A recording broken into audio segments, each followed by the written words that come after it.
នេះណាជួទេចូលជួសួរមួយមើល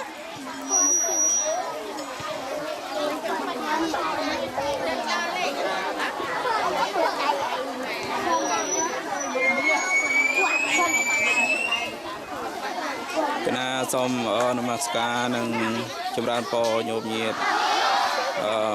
មានព្រះអង្គបូចន្ទវាសនាជាប្រធានក្នុងការនាំ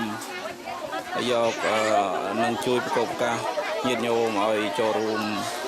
នៅនាំយកសម្ភារៈការិយាល័យមានកុំព្យូទ័រ laptop មួយគ្រឿង desktop មួយគ្រឿងតុមួយបងសម្រាប់អង្គុយកំសាន្តហើយនឹងកៅអីការិយាល័យមួយហើយអសល់បច្ច័យពីនោះមកក៏មានទិញស្ករគ្រាប់ហើយនឹងចែកបានកុមារបងប្អូនក្នុងម្នាក់ 1000 រៀលស្ករគ្រាប់ហើយផងដែរក៏មានទិញសៀវភៅរឿងផងដែរសម្រាប់ក្មេងៗអានដាក់ក្នុង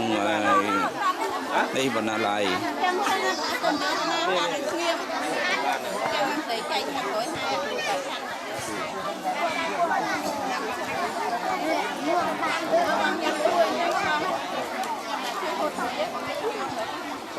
បងបាតជួយនេះទៅចែកតាមជួរមកច្រឡំស្រី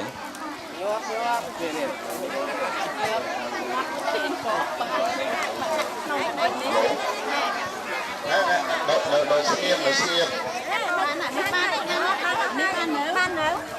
នេះបាននៅនេះអូចង់ណាក់តែមិនចាំណាក់អូនណាមកដល់ហ៎